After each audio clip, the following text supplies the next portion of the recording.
Rivaio, ao que tudo indica, não era maçom. Rivaio também vai ter uma admiração bastante grande pelo teatro. Ele conhece Victorien Sardou, em 1855, que era um dramaturgo francês, né? Ele vai trabalhar posteriormente como médium na Sociedade Parisiense de Estudos Espíritas. É ele que vai psicopictografar a provável residência de Mozart, né, em Júpiter, né, a partir de uma mensagem que chega às mãos de Kardec para ser analisada, da possibilidade de realmente aquela mensagem ser mesmo do espírito Mozart, que vive em Júpiter.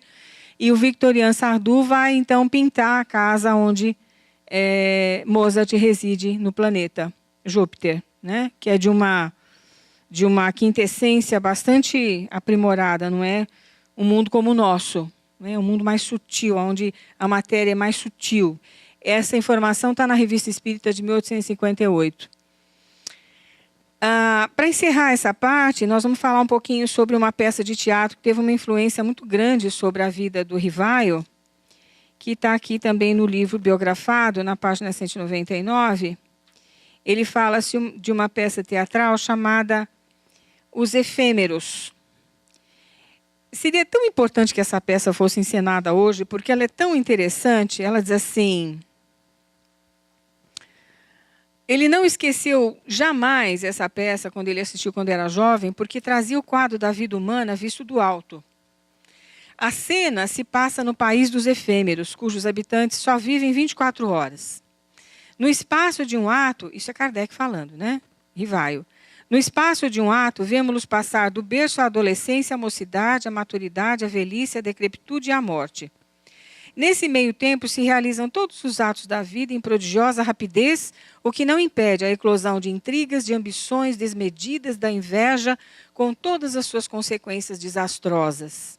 Com essa peça, explica Rivaio, aqui já é o biógrafo falando, o espectador é levado a refletir sobre a incompreensão e a tolice daqueles habitantes que tanto mal faziam entre si em tão pouco tempo de vida, ao invés de procurarem viver felizes em harmonia e paz, sem os antagonismos gerados pelo egoísmo e pelo orgulho. Que coisa interessante, não é? Então, olha só, a vida é comparado a 24 horas, a nossa existência. Tão curta que ela é e passa tão rápido e a gente fica perdendo tempo aí com coisinhas, né? Com coisinhas bem bobinhas. Perdendo tempo realmente. Muito bom. Então, a gente vai dar uma pausa para vocês agora, para vocês tomarem um lanchinho. Eu acho que a lanchonete não está aberta, acho que não, né? Tem uma mesa de café a vocês lá embaixo, gente. Olha lá. E depois você sobe. Não vão embora, por favor, viu? Espera eu terminar aqui, tá? Estou brincando. Allan Kardec, Espiritismo e Movimento Espírita. E aqui a gente vai tocar um concerto para quem quiser ficar aqui em cima. Então, vamos na nossa segunda parte agora, dos estudos sobre Allan Kardec, o Espiritismo e o movimento espírita. Então, nós vamos ver rapidamente a construção do Espiritismo. Nós não vamos entrar em detalhe, porque todos conhecem, né? Já leram a respeito, já estudaram também.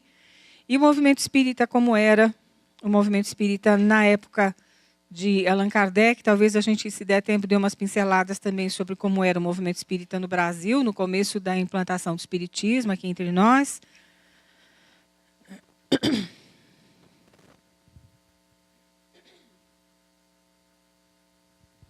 Muito bem, olha que coisa interessante. Um teólogo da igreja, filósofo católico, chamado Padre Ventura de Rolica, falando sobre as mesas girantes no ano de 1853. Por isso que eu falei a vocês que existem sacerdotes, teólogos, que admitem realmente a existência da vida após a morte. Eu me lembro que o meu avô dizia que lá no Mosteiro de São Bento se faziam reuniões mediúnicas, né, ao tempo dele, né?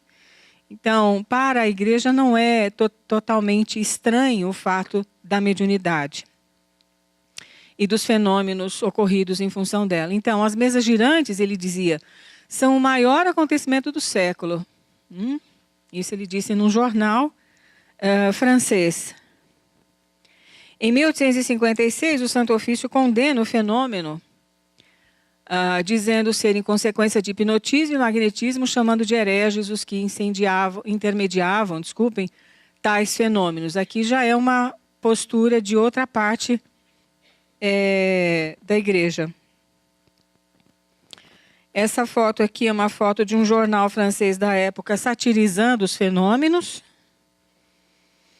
Em 1854, Sofortier, portanto, trouxe a Rivaio a novidade de que as mesas falavam, ou seja, respondiam às perguntas formuladas, ditavam produções literárias e musicais.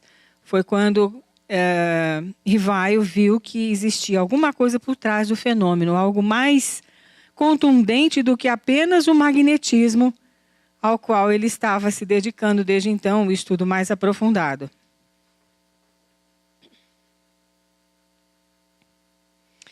Trinta anos antes, a sua preocupação científica o levara a dizer num livro sobre educação pública: aquele que estudar as ciências rirá, então, da credulidade supersticiosa.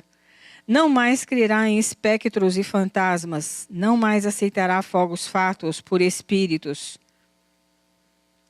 Olha só. Então, quem diz isso é Jean Vertier, num livro publicado agora recentemente, chamado O Nascimento do Espiritismo. Portanto, o pensamento crítico de Kardec já era bastante contundente. Por isso que ele vai se dedicar ao estudo das causas do fenômeno, e não aquele aspecto lúdico que o fenômeno trazia consigo e que servia de divertimento nas reuniões sociais do século XIX, né? Então, em obras póstumas, é ele próprio que vai dizer: entrevi naquelas aparentes futilidades, no passatempo que faziam daqueles fenômenos, qualquer coisa de sério, como que a revelação de uma nova lei que tomei a mim investigar a fundo. Gente, Obras Póstumas é um livro para a gente ler assim constantemente, porque ali são palavras do codificador a respeito das pesquisas que ele fazia, o contato dele com o espírito da verdade, com o espírito Zéfiro, que foi o orientador dele, não é? As notícias que ele tinha do mundo espiritual. Então, tudo isso está registrado ali. É importante a gente conhecer. Muito importante mesmo. Você acabou de assistir mais uma etapa de um estudo aprofundado sobre a vida e a obra de Hippolyte Léon Denisard Rivaio, Allan Kardec. No próximo programa Filosofando, você continuará assistindo o final deste seminário. Não se esqueça, acesse www.filosofiaespírita.org. Até lá!